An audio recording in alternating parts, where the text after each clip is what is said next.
Hello बच्चों, welcome to the my YouTube channel educational point. तो स्वागत है आपका मेरे इस नए वीडियो में।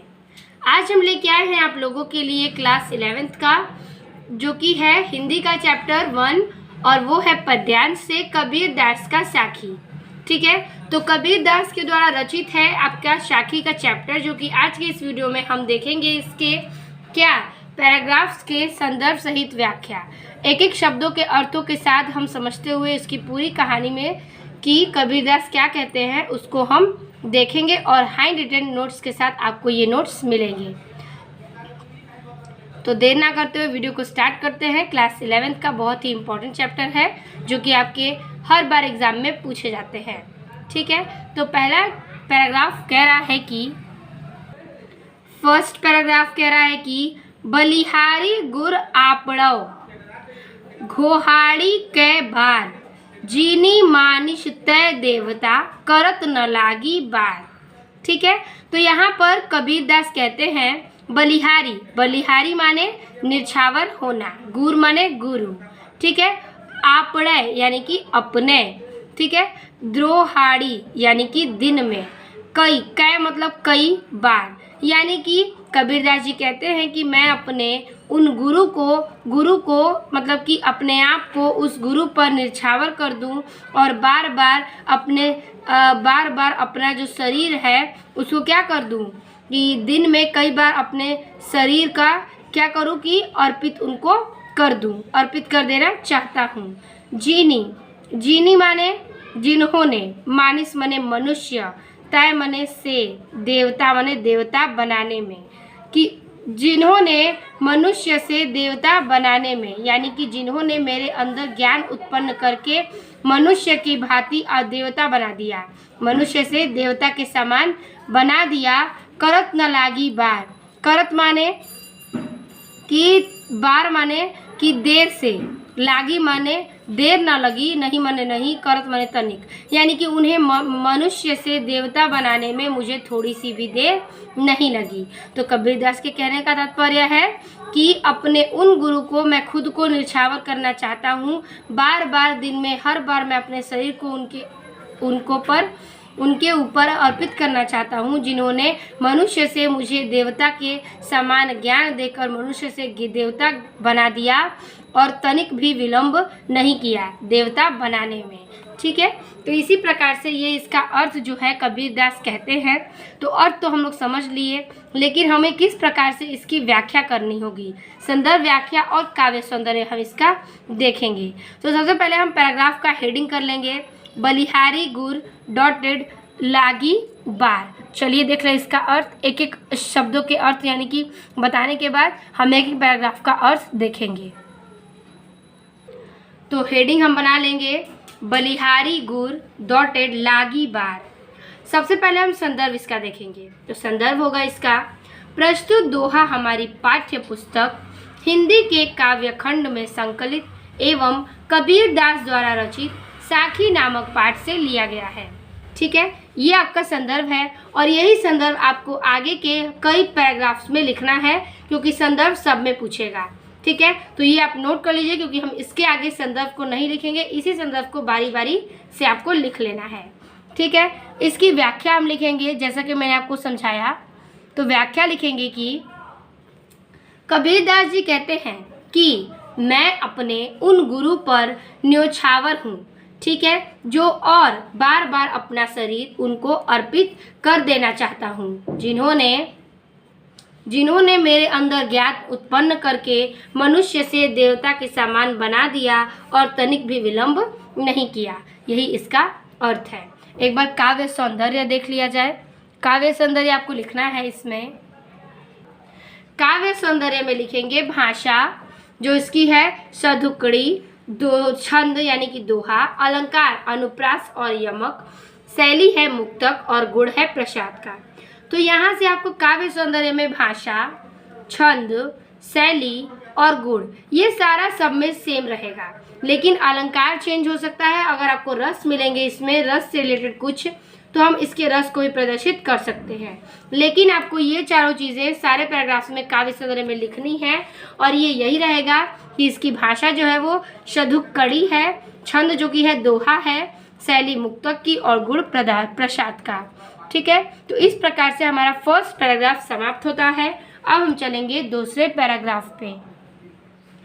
दूसरा पैराग्राफ कह रहा है कि सतगुरु की महिमा अनंत, अनंत किया उपकार, लोचन अनंत अघाड़िया, अनंत दिख वड़हार। ठीक है, दिखा वहाड़। तो यहाँ पे देखिए, इस पैराग्राफ में कबीरदास कहते हैं कि सतगुरु की महिमा अनंत, सतगुरु माने सच्चे गुरु की महिमा, महिमा यानी कि माया। ठीक है, तो सच्चे गुरु की माया अनंत यानी कि अनंत है, जिसका कोई अंत नहीं है। सच्चे गुरु की जो माया है वो अनंत है, जिसका कोई अंत नहीं है। और अनंत किया उपकार यानी कि उपकार माने उपकार, कि उन्होंने जिसका कोई अंत नहीं है उसका उन्होंने उपकार भी किया। उपकार पर उपकार करते गए, कौन? सच्चे गुरु। और लोचन अनंत अघाड़िया, उघाड़िया, लोचन माने नेत्र, अनंत माने कि जिसका कोई अंत न हो, और अघाड़िया माने कि खोल दिया, यानी कि नेत्र का जो कि है नेत्र खोल दिए, उन्होंने ज्ञान के नेत्र खोल दिए। और अनंत दिखवाड़ हार यानी कि और खोल दिए और दिख गया, अनंत दिख गया, यानी कि जिसका कोई अंत ना हो वो अनंत सा दिख भी गया।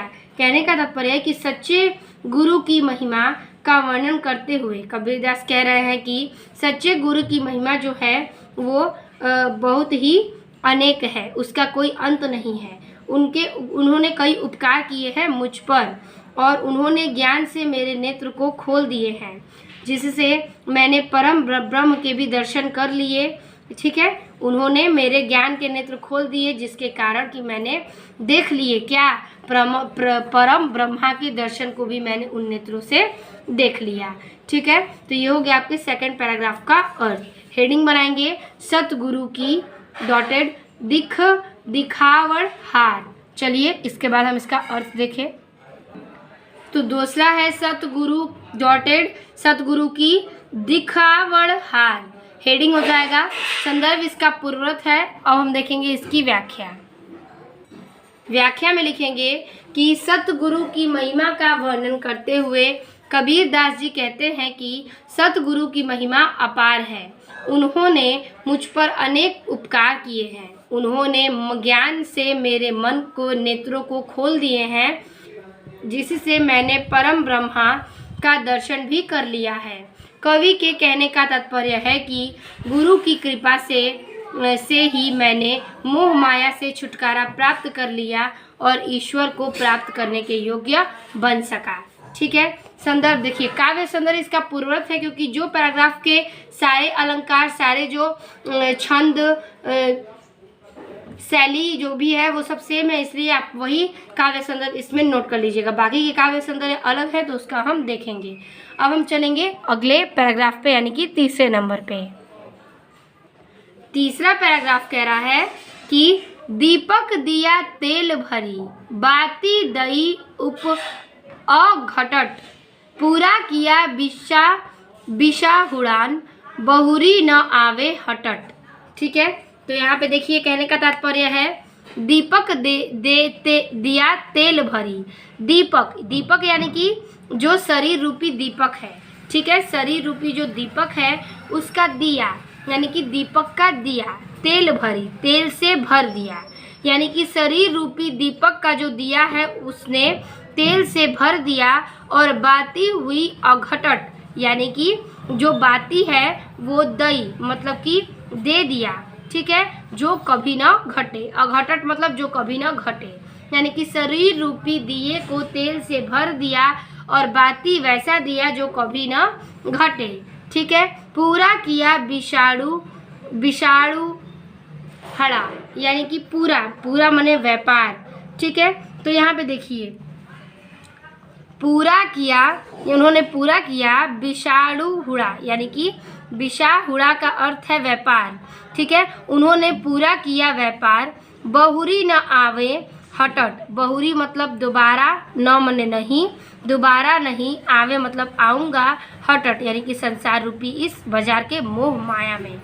तो कबीरदास कहते हैं कि मेरे गुरु ने मेरे शरीर रूपी दीपक को ईश्वर की प्रेम रूपी से की तेल से भर दिया है और उसमें ऐसी बाती लगा दी है जो कि कभी ना घटेगी, जो कि कभी उसकी समस्या समाप्त नहीं होगी।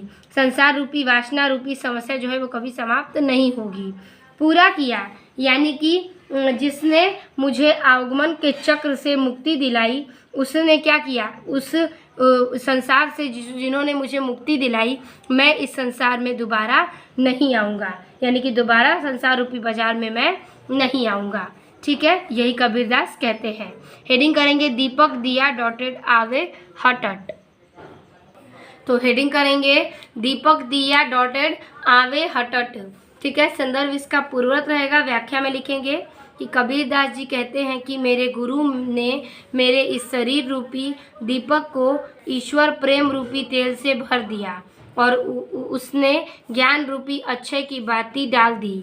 ठीक है, उसकी ज्योति से जीव की सांसारिक वासना रूपी समस्या समाप्त हो गई, अर्थात सांसारिक भावना का लेन देन समाप्त हो गया, जिससे मुझे अवागमन के चक्र से मुक्ति मिल गई। इसलिए आगमन के चक्र से मुक्ति मिल गई, इसलिए दोबारा संसार रूपी बाजार में मैं नहीं मुझे आना पड़ेगा।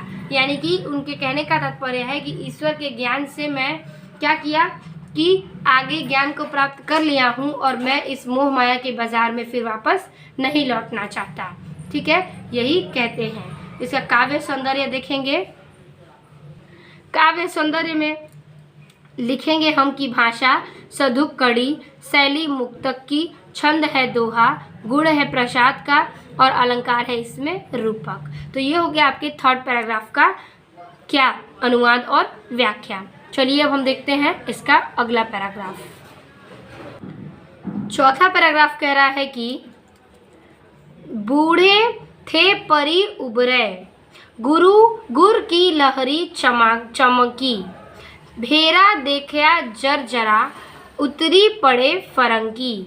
देखिए बूढ़े, बूढ़े यानी कि डूब गया था, थे माने थे यानी कि डूब गए थे, बूढ़े माने डूब गए थे, परी यानी कि पड़ गए थे, उबरे, उबरे मानी उभर गए। यानी कि कबीरदास कहते हैं कि हम तो भव सागर में डूबने ही वाले थे। ठीक है, डूब गए थे, पड़ गए थे, उभर गए थे। गुरु की लहरी चमकी, यानी कि कह रहा है कि चमक गई गुरु की लहर, यानी कि गुरु की कृपा से उनकी लहर चमक गई। यानी कि इतने में ही गुरु का ज्ञान रूपी लहर चमक उठा कि हम तो डूब गए थे, वहाँ पर पड़ गए थे, उभर गए थे, लेकिन इतने में ही गुरु की कृपा हमारे ऊपर पड़ गई, ज्ञान की रूपी दीपक जो है हमारे ऊपर चमक गई। भेरा देखया जरा, भेरा माने अपनी नाव को, देखिया मतलब देख करके, जर्जरा यानी कि कमज़ोर है। हमारी जो नाव है गुरु की कृपा से हमने देख लिया कि हमारी नाव जो है वो अत्यंत क्या है, जर्जरा यानी कि कमज़ोर है। उतरी पड़े फरंकी, उतरी माने कि उतर कर, पड़े यानी कि पड़ गए, फरंकी माने छोड़ दिया, कि हमने अतः उसे उछल कर यानी कि नाव से उछल कर कूद पड़े और अलग हो गए और उस नाव को छोड़ दिया। तो उसी प्रकार से इस प्रकार गुरु का जो प्रदंत ज्ञान के कारण हमारा सांसारिक मोह है वो समाप्त हो गया और हम भव सागर को पार हो गए। यानी कि गुरु के ज्ञान के कारण हमारा जो नाव है वो ये दिख गया कि हमारा नाव कमज़ोर है और उस नाव से हमने कूद कर क्या किया, अपनी जान बचाई। तो उसी प्रकार से हमारा ये जो मोह माया का सांसारिक मोह है वो जब समाप्त हो गया तो हम भव सागर को पार कर गए। यही कबीरदास की इस उदाहरण की अपेक्षा क्या है, हमारे मन की बात को वर्णित करते हैं। ठीक है, तो यही कह रहे हैं कबीरदास जी कि हम तो भव सागर में डूबने ही वाले थे, लेकिन गुरु की ज्ञान की लहर चमक उठी और गुरु की कृपा हमने देख ली कि नाव अत्यंत जर्जर है और उससे उछलकर हमें क्या करना है, अलग हो जाना है। ठीक है, तो इस प्रकार से हमारा चौथा पैराग्राफ भी समाप्त होता है। चलिए हम देखते हैं इसका अर्थ। लिखेंगे इसमें बूढ़े थे डॉटेड पड़े फरंकी, संदर्भ इसका पूर्वत रहेगा। व्याख्या लिखेंगे कि कबीरदास जी कहते हैं कि हम तो भव सागर में डूबने ही वाले थे, इतने में ही गुरु की ज्ञान रूपी लहर चमक उठी। गुरु की कृपा से हमने देख लिया कि हमारी नाव अत्यंत जर्जर है, अतः हम उससे उछलकर कूद पड़े और अलग हो गए। इस प्रकार गुरु द्वारा प्रदत्त ज्ञान के कारण हमारा सांसारिक जो मोह है वो समाप्त हो गया और हम भव सागर को पार हो गए। ठीक है, इसका काव्य सौंदर्य देख लेते हैं।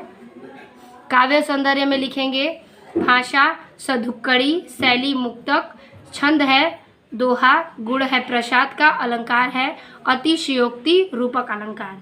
ठीक है, तो ये हो गया आपके चौथे पैराग्राफ का अर्थ। अब हम देखेंगे पांचवा पैराग्राफ।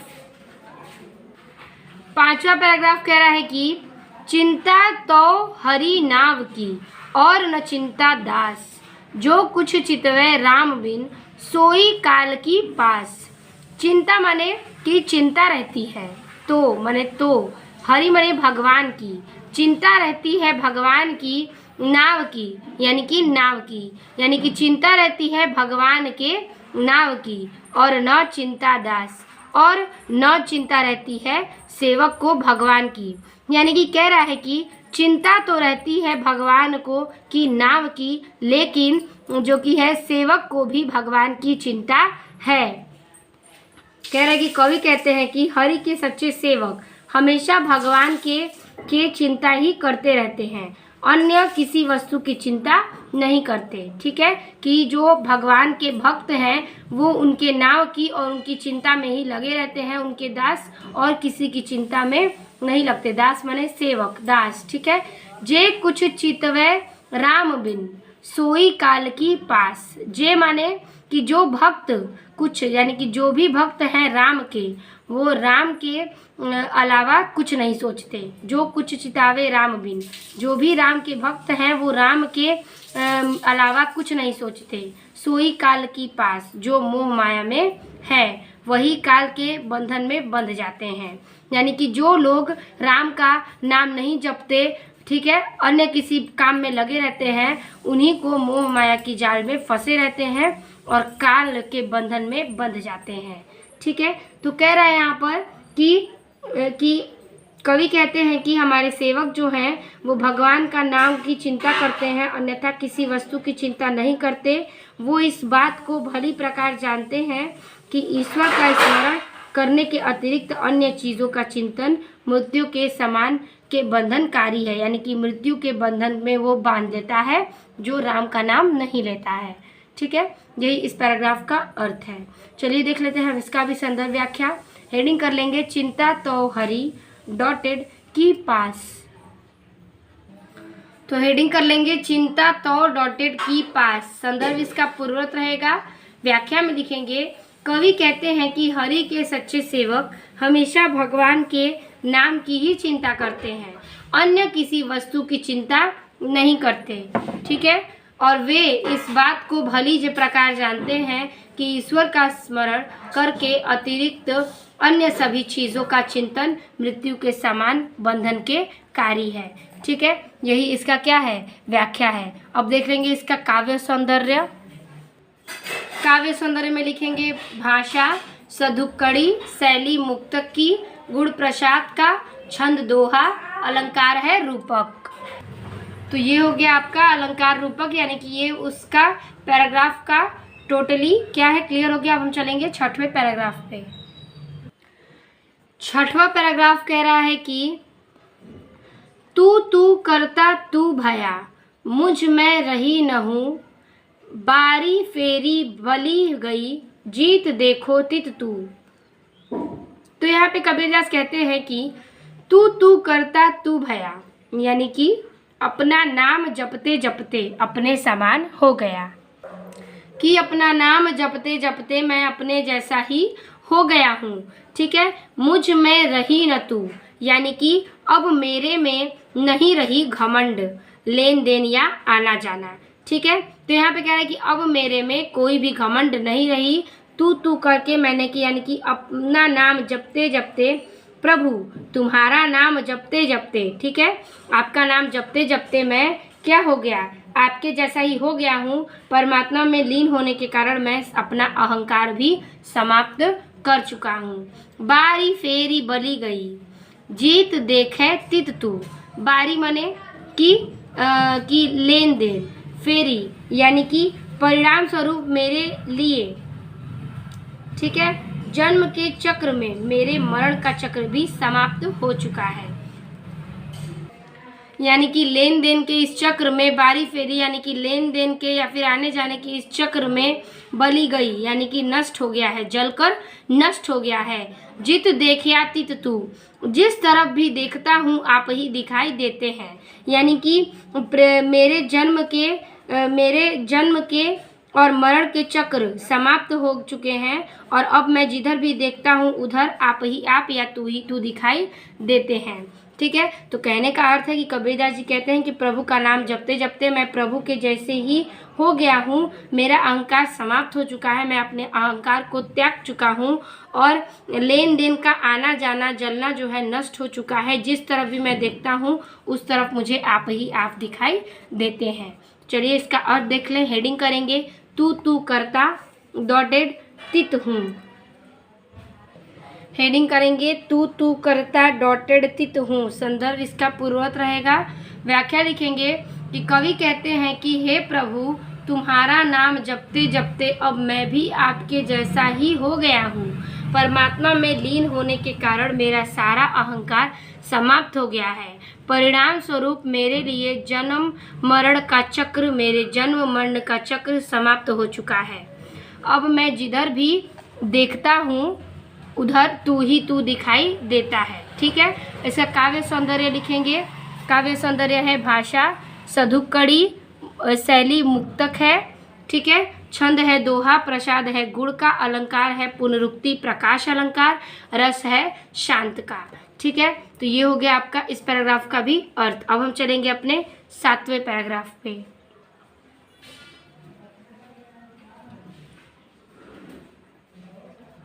7वां पैराग्राफ कह रहा है, कबीर सूता क्या करे, काहे न देखे जागी, जाके संग तय भी छुड़या, ताही के संग लागी। कबीर सूता क्या करे, यानी कि कबीरदास जी कहते हैं कि हे संसार के लोग, ठीक है, कि सूता माने सोते हुए तुम क्या कर रहे हो। कबीर कहते हैं, कवि कहते हैं कि हे संसार के लोग, तुम सोते हुए क्या कर रहे हो। काहे न देखी जागी, कि जागरण क्यों नहीं होते, यानी कि जाग कर क्यों नहीं देखते। तुम सोते हुए क्या कर रहे हो, अर्थात तुम निंदा में लीन क्यों हो, तुम जाग करके वास्तविकता को क्यों नहीं देखते। जाके संग तय बिछुड़िया, कि जिसके संग तुम छोड़ रहे हो, जिसका संग तुम छोड़ रहे हो, बिछुड़िया यानी छोड़ रहे हो, कि जिसका संग तुम छोड़ रहे हो, ताही के संग लागी, यानी कि जिसके संग को तुम छोड़ रहे हो, भक्ति नहीं कर रहे हो, उसी के संग साथ लग जाओ। ठीक है, उसी के संग के साथ तुमको लगना चाहिए। ठीक है, कहने का तात्पर्य है कि कबीरदास जी कहते हैं कि तुम सोते हुए क्या कर रहे हो, जाग कर सारी चीज़ों को देखो और जाकर संसार की चीज़ों को देखो, और तुम अज्ञान के कारण ब्रह्मा से अलग हो गए हो। ठीक है, जाके संग तो बिछुड़िए, तुम उसको त्याग रहे हो, उस ब्रह्मा से अलग हो रहे हो, ताही के संग लागी, और उसी को प्राप्त करके अर्थात जीवात्मा को परमात्मा से मिलन करा लो। कह रहा है कि तुम सोते हुए क्या कर रहे हो, जागो, जाके आगे की तरफ देखो, और तुम जिन लोगों का संग छोड़ रहे हो, भक्ति करना छोड़ रहे हो, उसके साथ जाकर तुम लग जाओ। ठीक है, उस भगवान के साथ जाकर तुम लग जाओ। तो ये हो गया आपके इस पैराग्राफ का अर्थ। हेडिंग कर लेंगे कबीर सूता डॉटेड संग लागी। हेडिंग करेंगे कबीर सूता डॉटेड संग लागी। संदर्भ इसका पूर्वत रहेगा। व्याख्या में लिखेंगे, कवि कहते हैं कि हे जीवात्मा, तू सोते हुए क्या कर रहा है, अर्थात तू निद्रा में क्यों लीन है, तू जाग कर वास्तविक तथ्य को क्यों नहीं देखता। अरे जीवात्मा, तू अज्ञान के कारण जिस ब्रह्मा से अलग हो गया है, अब उसी को प्राप्त कर, अर्थात जीवात्मा का परमात्मा से मिलन करा ले। ठीक है, कि तुम जिस चीज़ से अलग हो रहे हो, जिस ब्रह्मा से अलग हो रहे हो, तुम उस जीवात्मा को परमात्मा से जोड़ो, अपने जीव को उस परमात्मा से मिलन करा लो। ठीक है, यही कबीरदास इस पंक्ति में कहते हैं।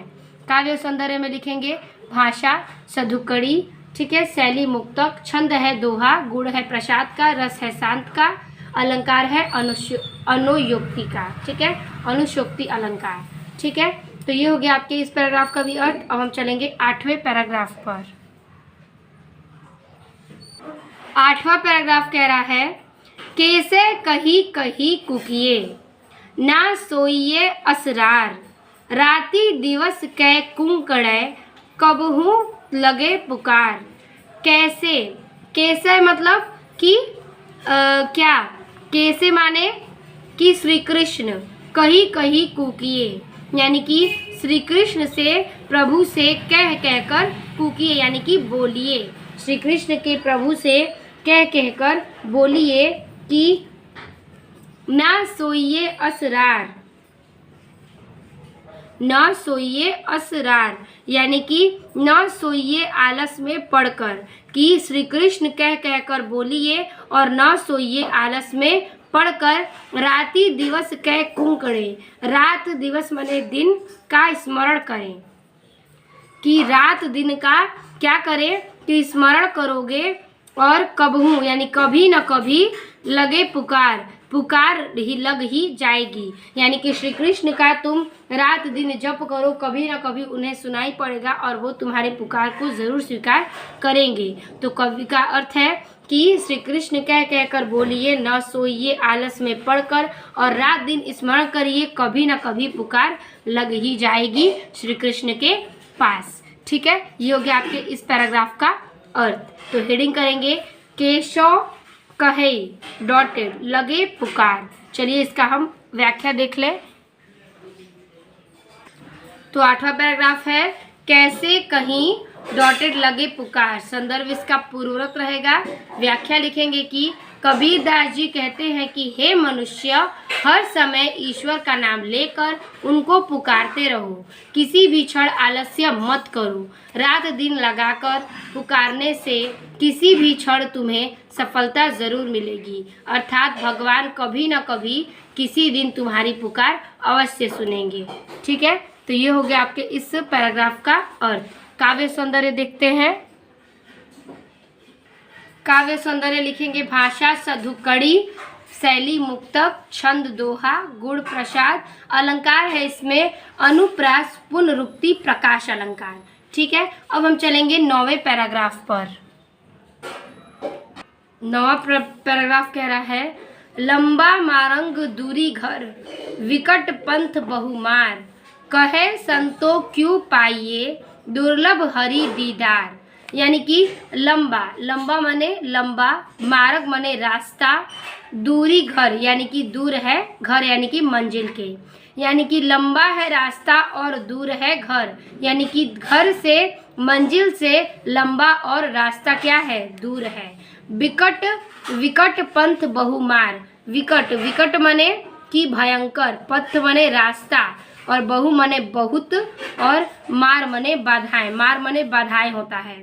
तो कहने का अर्थ है, कबीरदास जी कहते हैं कि भगवान की प्राप्ति का मार्ग बहुत लंबा है, क्योंकि जहाँ पहुँचना वह घर बहुत दूर है, जहाँ पहुँचना है वहाँ का घर बहुत दूर है।